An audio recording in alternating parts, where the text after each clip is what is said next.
L'info éco avec Capital. L'info pratique Capital. Détenteurs d'assurance vie, ne passez pas à côté de l'aubaine fiscale consécutive à l'instauration du prélèvement à la source. Grâce à l'année blanche qui en découle, les rachats effectués sur une assurance vie cette année seront moins taxés qu'à l'habitude lorsqu'ils sont soumis au barème de l'impôt. Selon un mécanisme explicité sur capital.fr, cette mesure pourra vous faire économiser jusqu'à plusieurs centaines d'euros d'impôts. Mais pour en profiter, il ne faudra pas tarder. Ces rachats sont à réaliser avant la fin de cette année. Une opération qui peut prendre plus ou moins de temps selon votre assureur. Renseignez-vous vite. L'info éco avec Capital. Le chiffre du jour, 100 €. C'est l'aide maximum dont vous pourrez bénéficier en 2019 pour le changement d'une fenêtre simple vitrage en double vitrage. Cette mesure a pour but d'améliorer l'efficacité énergétique du logement et de baisser la facture de chauffage des Français, a expliqué François de Rugy hier sur Europe 1. Le ministre de la Transition écologique revient donc sur la décision prise mi-2018 d'exclure les travaux de remplacement des fenêtres du crédit d'impôt. Si cet avantage est une bonne nouvelle pour les ménages et les professionnels du bâtiment, son coût pour les finances publiques n'a pas été précisé.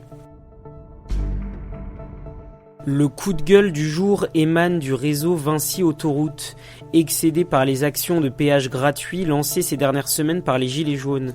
Ceux-ci ont en effet permis aux automobilistes de passer des péages à bord de leurs véhicules sans payer, notamment sur l'autoroute A7.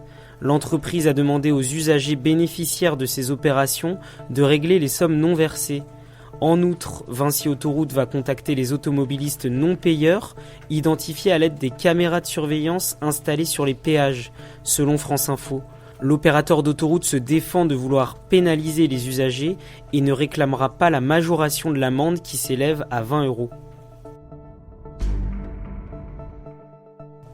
RIC pour référendum d'initiative citoyenne. Cette expression a le vent en poupe ces derniers jours depuis que les Gilets jaunes en ont fait une de leurs 42 revendications. Cette disposition permettrait de faire voter le peuple sur un projet de loi ou de révoquer un élu. Pour ses partisans, c'est notamment un outil de démocratie et il a déjà fait ses preuves à l'étranger. Cependant, on peut reprocher à cette idée que plusieurs types de référendums existent déjà en France ou que la mise en place d'un tel dispositif serait difficile.